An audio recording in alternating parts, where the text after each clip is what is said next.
El 23 de abril de 2026, el rey Carlos III lo había firmado.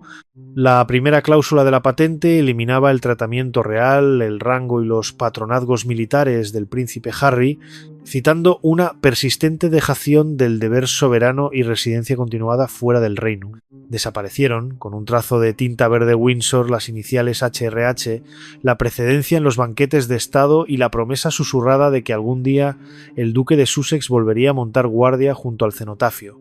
Sin embargo, el texto no se detuvo en la sustracción, giró de forma abrupta y audaz hacia la adición. La cláusula 2 elevó al príncipe James de Wessex, de 18 años, desde el discreto título de conde hasta su Alteza Real, el príncipe James de Wessex, y de forma aún más explosiva, lo nombró miembro senior activo de la familia real, con efecto inmediato. En esas 7 palabras el rey redibujó el campo de batalla que ha dividido la Casa de Windsor desde 2020.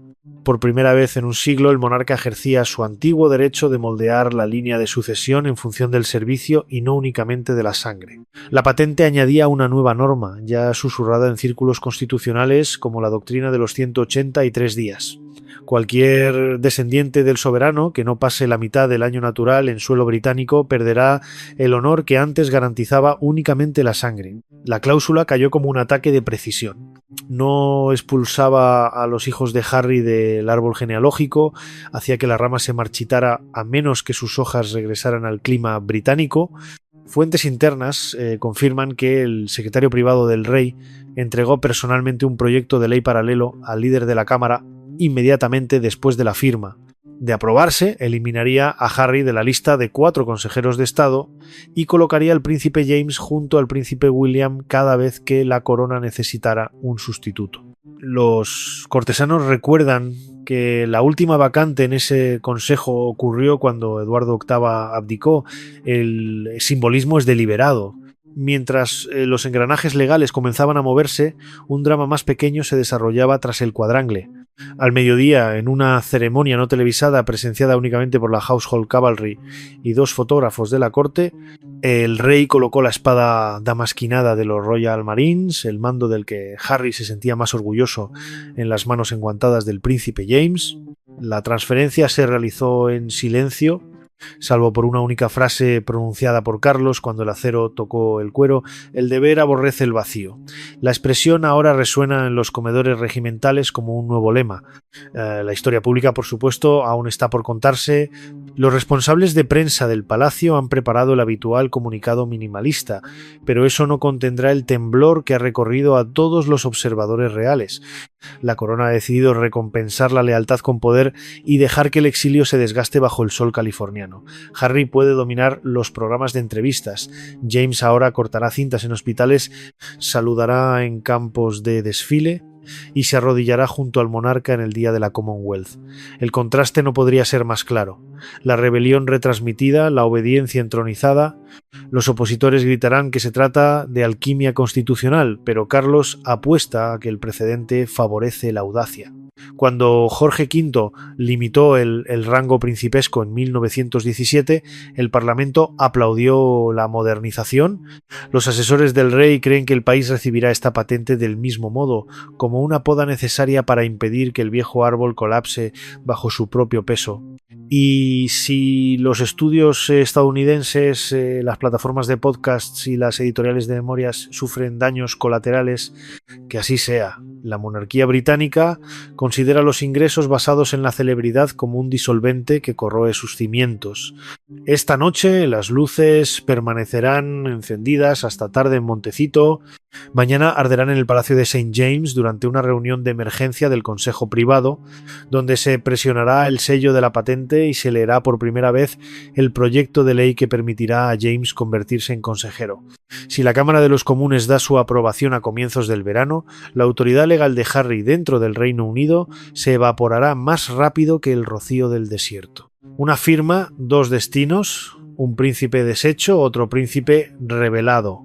En palabras de un veterano heraldo visto saliendo del College of Arms con nuevos bocetos del escudo renovado, la historia rara vez parpadea. Esta noche guiñó un ojo. El reino ahora espera descubrir si el hijo exiliado desafiará a su padre en los tribunales o cederá ante la lógica de hierro del servicio por encima del derecho de nacimiento.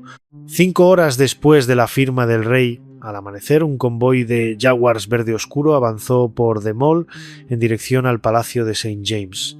Dentro del vehículo principal viajaba el Lord Chamberlain sosteniendo una única hoja de pergamino marcada con el título Acta Prioritatis. Su propósito era claro: registrar la New Generation Patent en el archivo oficial de instrumentos reales y notificar al Consejo Privado que un puesto de consejero había quedado vacante. Los cortesanos aseguran que la última vez que un documento similar se movió con tanta rapidez fue durante el acta de abdicación de 1936.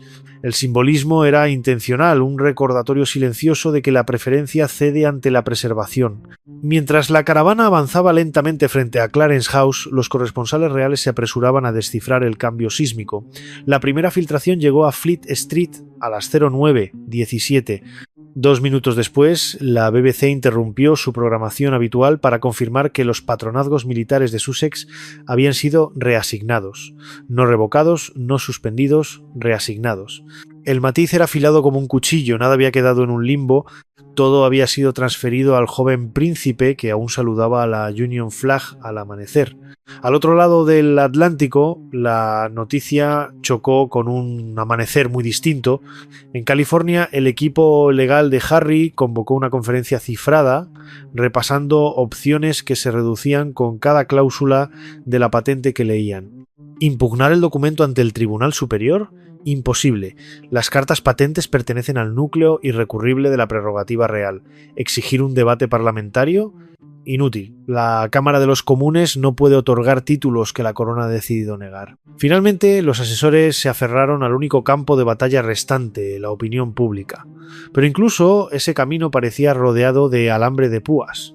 El texto de la patente presentaba la decisión no como un castigo por la disidencia, sino como una recompensa al servicio, un argumento que conecta con una población agotada por el espectáculo permanente de las quejas. En Westminster, el proyecto de ley de emergencia para modificar las Regency Acts ya estaba siendo maquetado. Incluso los críticos dentro de la bancada laborista admitían que eliminar a un príncipe no residente de la lista de consejeros de Estado era administrativamente sensato. Ningún diputado quería enfrentarse a sus electores después de bloquear una legislación destinada a proteger a la monarquía frente a la ausencia. Los jefes de disciplina del gobierno predecían que la medida superaría todas las etapas en los comunes en una sola sesión y sería enviada a la Cámara de los Lores antes del receso de Pentecostés. Si ese calendario se mantiene, James jurará el cargo a mediados de junio, justo a tiempo para Trooping the Colour, el balcón ceremonial que alguna vez perteneció al repuesto y que ahora ocupa sofás estadounidenses. Sin embargo, el proceso es solo la mitad de la historia. La otra mitad son las apariencias. Los estrategas de comunicación del Palacio de Buckingham redactaron un plan de 3 niveles.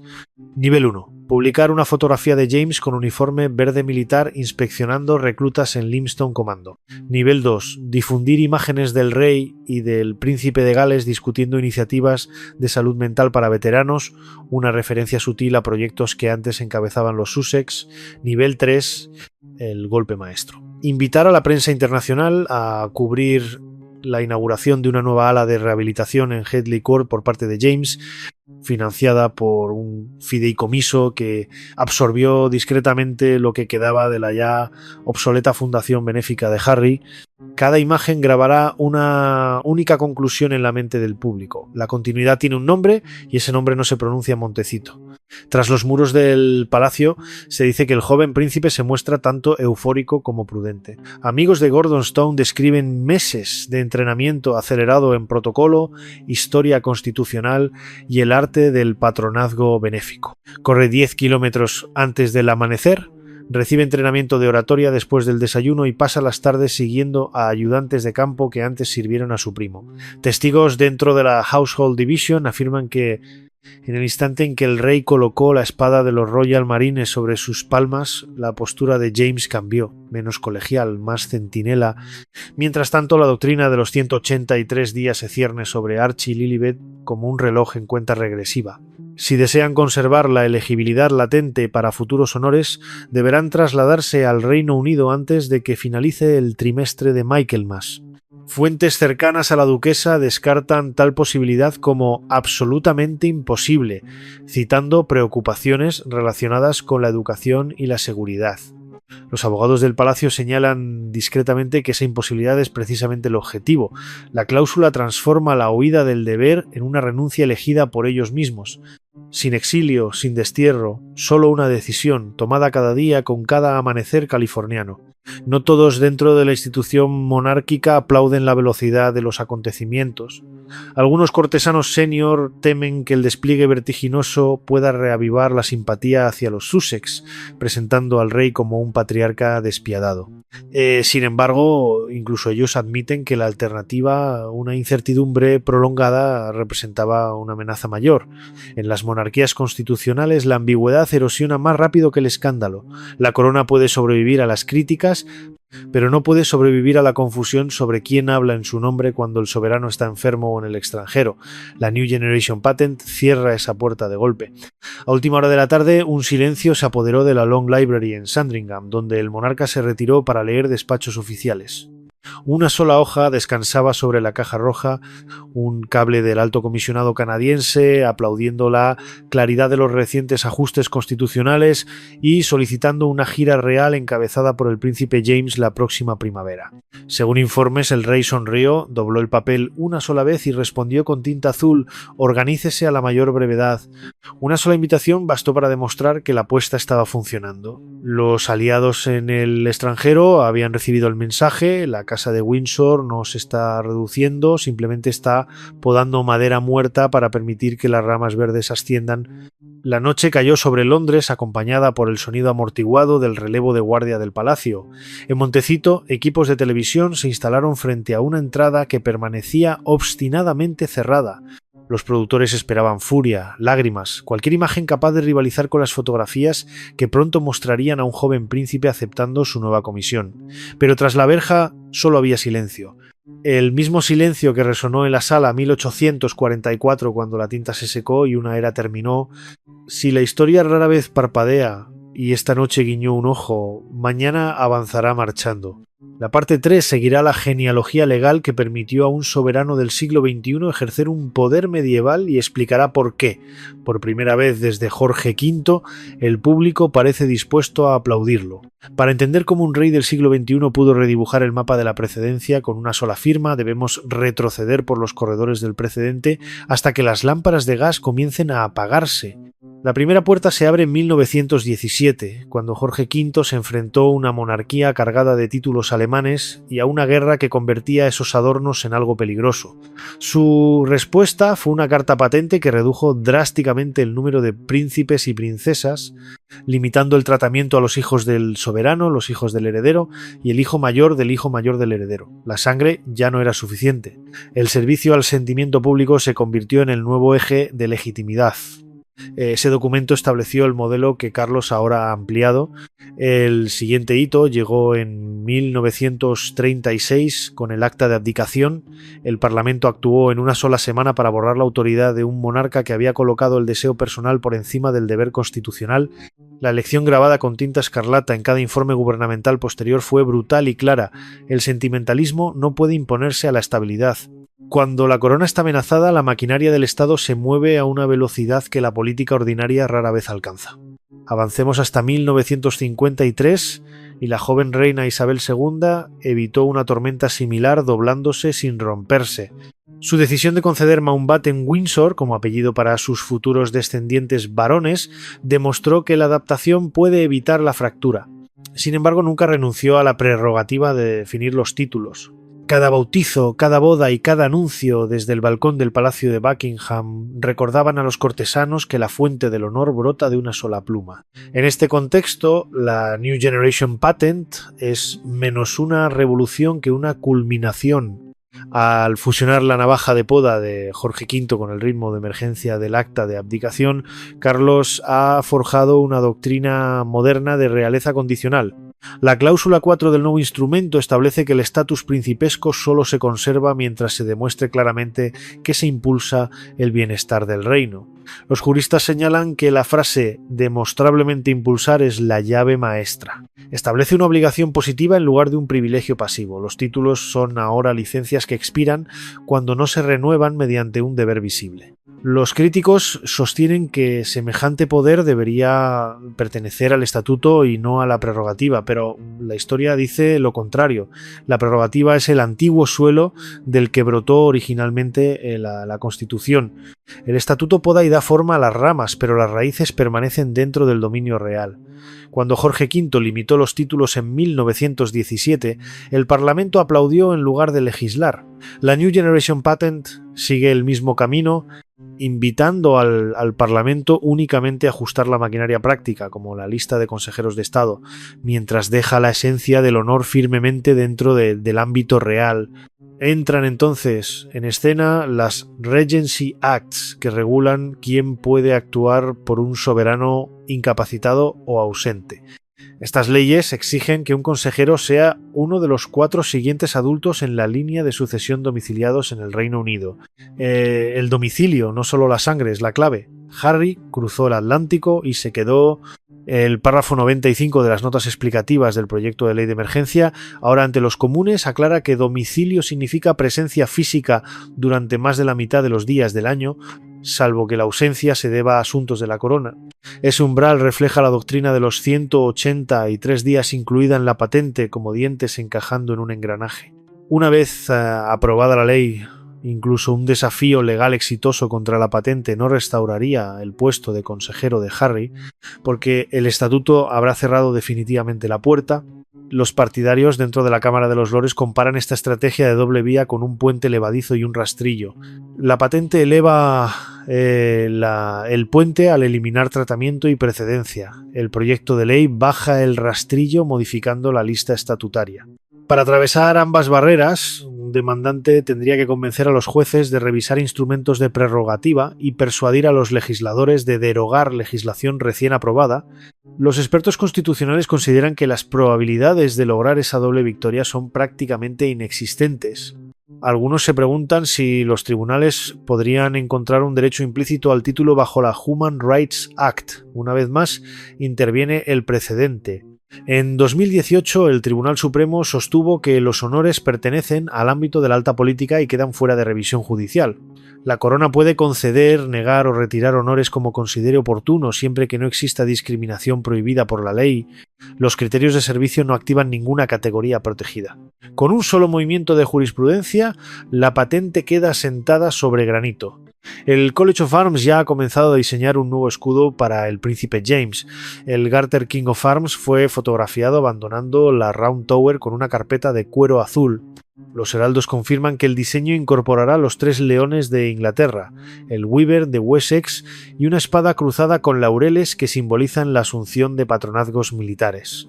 Ese simbolismo alimenta el deseo público de continuidad narrativa.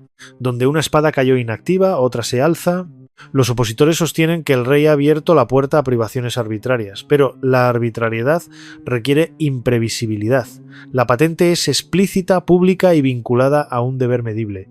En esa claridad, muchos comentaristas ven higiene constitucional más que capricho.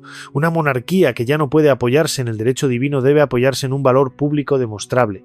La New Generation Patent escribe esa exigencia en el ADN de cada futuro príncipe que conocerá el reino. La mayor ironía descansa en las memorias de Sussex, donde Harry se quejaba de vivir como el repuesto. La patente transforma esa condición en oportunidad. El servicio se convierte en la moneda que compra el estatus. El príncipe James aceptó el trato, pasando de la relativa oscuridad al foco de la sucesión con un saludo militar y una agenda de compromisos ya registrada en el Court Circular. Al hacerlo, se ha convertido en el argumento viviente de la política que lo elevó. Que la historia juzgue esta decisión como despiadada o necesaria dependerá de resultados aún no vistos. Por ahora, la arquitectura legal permanece completa. El precedente sostiene las vigas, el estatuto clava las puertas y la heráldica pinta el letrero encima de ellas. La corona descansa más tranquila esta noche, no porque la disidencia haya sido aplastada, sino porque el deber ha sido codificado. La New Generation Patent no inventó ese principio, simplemente lo escribió con letras lo bastante grandes para que la era digital pueda leerlo de un vistazo. El amanecer del segundo día después de la patente reveló cuán rápido puede cambiar el relato. Las portadas que antes relataban cada agravio desde Montecito ahora mostraban fotografías lado a lado de dos jóvenes que comparten apellido pero recorren destinos opuestos. A la izquierda, Harry con vaqueros informales saludando a las cámaras frente a un estudio en Los Ángeles. A la derecha, el príncipe James de Wessex marchando por Horswarts con uniforme de gala completo. La yuxtaposición era deliberada. Los editores habían detectado un cambio en el apetito del público. El deber, y no la confesión, se había convertido en la moneda de la simpatía. Dentro del Ministerio de Defensa el cambio era más que simbólico. La circular nocturna 22/06 ordenó a todos los ayudantes regimentales sustituir el nombre del nuevo príncipe en las órdenes ceremoniales del día. En Livingston Command el aviso fue leído en voz alta bajo el emblema del globo y los laureles. Los marines, famosos por su ironía, respondieron con un silencio austero. La tradición había sido satisfecha. El cuerpo obedecerá a la voluntad del soberano sin importar quién empuñe la espada. Oficiales que antes instruían a Harry sobre ejercicios anfibios ahora esperan formar a James, y algunos señalan discretamente que una pizarra en blanco puede ser más fácil que reparar una fracturada. La Commonwealth observa con la misma atención. Los altos comisionados invitados a Windsor para una recepción en los jardines encontraron la lista de invitados reorganizada para que James y no Sussex acompañara al rey en la línea de recepción. Periodistas canadienses permanecieron cerca de los arcos de rosas esperando captar su primer comentario improvisado. En cambio, escucharon una frase medida sobre servicio compartido e historia colectiva. La ausencia de espectacularidad fue la noticia. Donde Harry irradiaba una calidez lista para las cámaras, el nuevo príncipe transmitía contención más cercana a su abuelo Felipe que a su primo exiliado. Los diplomáticos interpretaron ese contraste como una señal de que la corona pretende equilibrar la celebridad con el estoicismo. Los estrategas de Montecito corren para recuperar relevancia. Circula una propuesta para que Harry encabece un convoy humanitario hacia el Cuerno de África. Cámaras incluidas y socios listos con cheques de patrocinio. Sin embargo, cada borrador de comunicado de prensa tiembla ante el lenguaje de la patente. Participar en filantropía, sí, pero ¿cómo presentar al portavoz cuando el tratamiento de Alteza Real ya no aplica? Los departamentos de marketing chocan con los asesores legales sobre si Príncipe, despojado de la autoridad soberana, sigue siendo una marca o constituye una tergiversación. Los contratos se estancan, los inversores dudan, la identidad, antes un activo de marca confiable, se ha convertido en terreno negociable. Dentro de los muros del palacio, simulacros de preparación ponen a prueba la nueva estructura de consejeros. Un ejercicio en el Cabinet Office imagina al rey en el extranjero durante una emergencia nacional repentina. En el cronograma de la simulación, William preside el consejo privado y James firma las órdenes necesarias apenas 4 minutos después. Los funcionarios informan que el ejercicio se desarrolló con mayor fluidez que cualquier sesión que implicara una conexión transatlántica. El deber en alta definición sigue fallando con mal wifi, bromean. No todo avanza sin fricciones. Los puristas constitucionales murmuran que elevar al heredero número 18 por encima del quinto huele demasiado a preferencia política. Aún así, reconocen que la base legal es sólida, mientras las encuestas muestran que la mayoría de los ciudadanos prefieren un príncipe residente y activo antes que una celebridad ausente. El ritmo de la aprobación pública, antes marcado por el escándalo, ahora late al compás constante del compromiso visible. El propio James permanece prácticamente en silencio. Su cuenta de Instagram, creada años atrás bajo anonimato escolar, ha sido desactivada. Su primer discurso programado será dentro de 3 semanas en el National Arboretum, donde plantará un roble junto a los nombres de los caídos. Fuentes cercanas al rey aseguran que el príncipe estudia cada noche con un entrenador de oratoria, practicando la cadencia que Churchill llamaba sencillez sincera. Sin adornos, sin ironía, solo frases construidas como mampostería. Los cortesanos creen que esa solidez es exactamente lo que necesita la monarquía después de una década de emociones confesionales. Al otro lado del Atlántico, el crepúsculo cae sobre las colinas de Santa Bárbara. Un dron solitario sobrevuela las puertas de residencia, mientras su operador espera captar algún movimiento que anuncie una declaración. Dentro, los asesores afilan Una última flecha, un documental que relatará la versión de la pareja sobre el exilio real. Las plataformas ofrecen cifras elevadas, pero las fechas de estreno se retrasan mientras los abogados evalúan riesgos de difamación. Cada demora reduce la urgencia, mientras en Gran Bretaña la agenda de James sigue llenándose. Inauguraciones de clínicas, botaduras de barcos, una gira prevista por los reinos del Pacífico. El impulso, antes aliado de Harry, ahora pesa sobre sus talones. En estas primeras escaramuzas narrativas emerge una lección. La corona entiende que el poder en la era digital no se toma, se agenda. Fotografías, visitas, firmas, todo registrado en el core circular se acumula hasta formar un balance irrefutable de presencia. La New Generation Patent puede haber escrito la norma, pero solo una visibilidad implacable la grabará en la mente nacional. El palacio parece preparado, los Sussex buscan contrarritmos. Así se alarga la sombra, no la oscuridad del escándalo, sino la silueta fría proyectada por una nueva figura situada entre el monarca y el vacío dejado por su hijo menor. Que esa sombra proteja a la corona o termine devorándola dependerá de los días venideros, pero por ahora el contorno es nítido, la postura firme y la espada descansa estable en su nueva mano. El poder rara vez viaja solo, arrastra una estela de reacciones que revelan tanto como el acto mismo. 48 horas después de que la New Generation Patent saliera a la luz, la prensa financiera londinense registró el primer temblor. Dos conglomerados del entretenimiento colocaron discretamente proyectos asociados a Sussex bajo revisión estratégica, citando incertidumbres sobre los títulos y lo que un ejecutivo llamó pérdida de aura. Los derechos de streaming que antes alcanzaban adelantos de 9 cifras ahora reciben silencio en las salas de negociación. Los analistas advierten que la marca construida sobre el misterio real corre el riesgo de degradarse a mera celebridad de catálogo, un estante ya saturado bajo el sol californiano. Dentro de Westminster, diputados que pasaron años lamentando que hubiera demasiados miembros de la realeza para una Gran Bretaña moderna, ahora aplauden una estructura que ajusta el número de integrantes al volumen de trabajo. Los funcionarios de comité redactan una cláusula para el Constitutional Renewal Bill que aclara que los futuros consejeros de Estado deberán mantener una residencia fiscal principal en el Reino Unido. El apoyo es transversal, una alineación rara en cualquier otro ámbito político. El principio es lo bastante simple para un titular dominical. Sin servicio no hay asiento. Las capitales de la Commonwealth evalúan también su propio simbolismo. La residencia gubernamental de Canberra recibe una solicitud preliminar para que el príncipe James asista a las conmemoraciones del Día de Anzac el próximo año, una plaza originalmente prevista para el duque de Sussex. Nueva Zelanda muestra interés en un proyecto conjunto de conservación en Stewart Island, subrayando la importancia de la presencia física sobre el terreno. Tras estas notas diplomáticas se esconde un cálculo, la institución se está actualizando y los socios desean colocarse donde ahora cae la luz. La respuesta de Sussex sigue siendo únicamente sonora. Un podcast grabado horas después de hacerse pública, la patente habla de dignidad, resiliencia y un compromiso inquebrantable con el trabajo humanitario.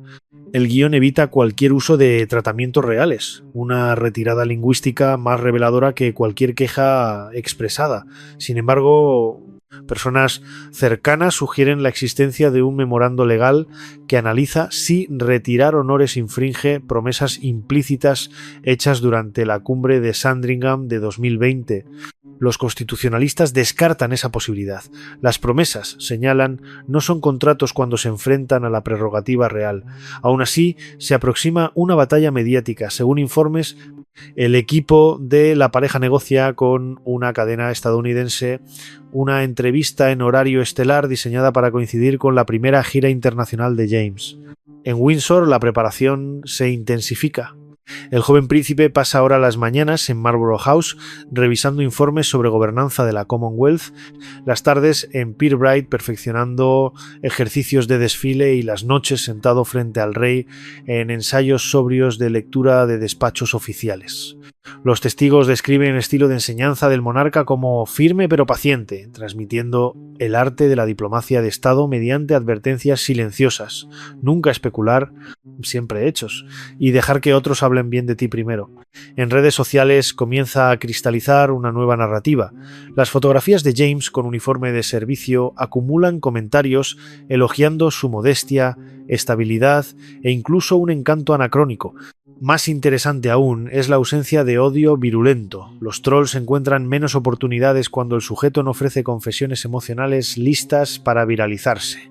Los algoritmos, privados de controversia, empiezan a rescatar imágenes de antiguos deberes reales, botaduras de barcos, visitas a hospicios, historias que quedaron enterradas bajo el ruido de la década anterior, la apuesta de la monarquía de que el silencio puede superar al espectáculo, al menos por ahora, está dando resultados. Esa calma no adormece al palacio. Los cortesanos advierten a los ministros que se preparen para un documental diseñado para reabrir heridas. El equipo de comunicación programa deliberadamente un acto discreto para el rey en la fecha prevista de estreno: plantar espinos en un pueblo afectado por inundaciones. Si la película provoca titulares explosivos, planean responder sin palabras, únicamente con imágenes de servicio práctico. Más allá de la estrategia, ocurre algo más sutil. El público parece redescubrir el gusto por lo ordinario. Un príncipe soldado cumpliendo deberes previsibles ofrece tranquilidad después de temporadas de fractura. Cuando los historiadores escriban este capítulo, quizás señalen que el arma decisiva no fueron las leyes ni las espadas, sino la monotonía, utilizada con precisión deliberada. Sin embargo, la historia está lejos de resolverse. Persisten rumores sobre grabaciones selladas y aliados en la prensa estadounidense ansiosos por una exclusiva devastadora. En el delicado circuito de la monarquía, cualquier sobrecarga aún puede hacer saltar el fusible.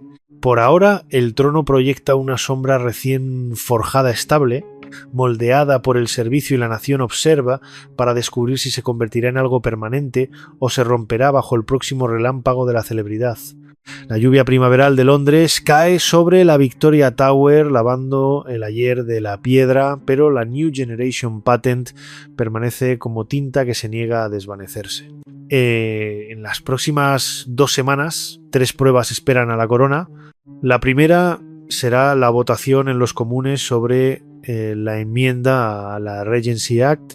Los responsables de disciplina del gobierno aseguran que los votos a favor ya superan a los votos en contra y que la oposición no ve beneficio alguno en defender a un príncipe ausente.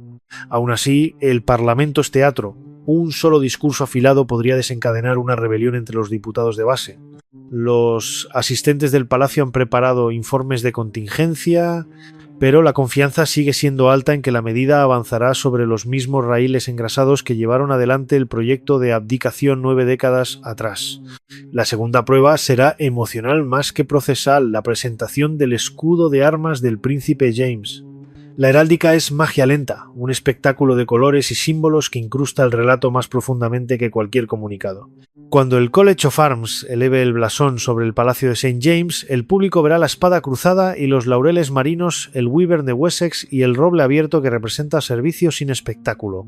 Si las multitudes vitorean como una vez hicieron por el joven Felipe al regresar con uniforme naval, el palacio sabrá que su apuesta ha tocado una fibra nacional. Sin embargo, más allá del ritual de Westminster y el ritual heráldico, se encuentra la volátil tercera prueba, el contraataque mediático desde California. Según informes, Meghan Markle ha concluido negociaciones para una entrevista en directo programada para la víspera de la reunión de jefes de la Commonwealth en Nairobi. Los productores prometen audios jamás escuchados y mensajes nunca respondidos. La estrategia es clara: trasladar la disputa desde la Cámara del Consejo Privado hasta el Tribunal de la Opinión Global, ¿no?, donde los votos de simpatía pesan más que las mayorías parlamentarias. Los asesores del Palacio han identificado 3 posibles líneas de ataque: promesas incumplidas, connotaciones raciales y negligencia en materia de salud mental. Su plan de respuesta es dolorosamente mínimo: emitir una única declaración escrita expresando pesar por el sufrimiento causado y luego dejar que las imágenes de servicio, no las palabras, dominen el escenario. Los observadores señalan que esta postura recuerda la máxima de la difunta reina de que los recuerdos pueden variar. La contención salvó una vez a la monarquía de una tormenta interminable, ahora esa misma disciplina deberá sostener a su hijo. Los críticos sostienen que el silencio cede terreno narrativo, pero los veteranos del palacio responden que la fuerza de la institución nunca ha sido la velocidad, sino la resistencia. La propia patente se apoya en esa verdad al vincular los títulos al servicio a lo largo de toda una vida, apuesta a que los titulares desaparecen más rápido que los hábitos. En el extranjero, el tablero de ajedrez también se mueve. Canberra confirma que el príncipe James depositará una corona en el Australian War Memorial el próximo abril. Ottawa explora un programa conjunto de juventud y clima. Estas invitaciones transmiten un mensaje. La Commonwealth prefiere la implicación presencial, no mediante podcasts. Mientras tanto, el circuito diplomático de Washington se inquieta por el protocolo. Si Harry pierde el tratamiento de príncipe dentro del Reino Unido, ¿cómo deberá dirigirse una invitación de la Casa Blanca? La oficina de protocolo del Departamento de Estado consulta discretamente con Clarence House. La respuesta sentará precedente para todas las cenas diplomáticas futuras.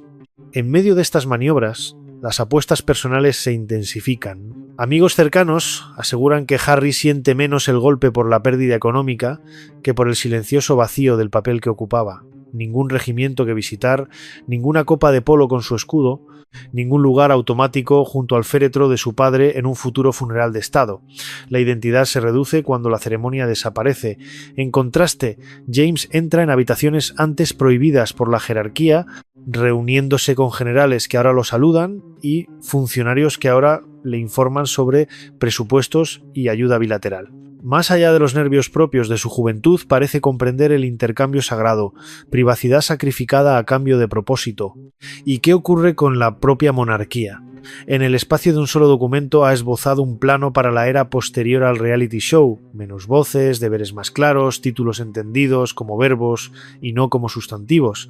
Si el modelo funciona, podría frenar el ritmo implacable de escándalos que persigue a la institución desde los años 90.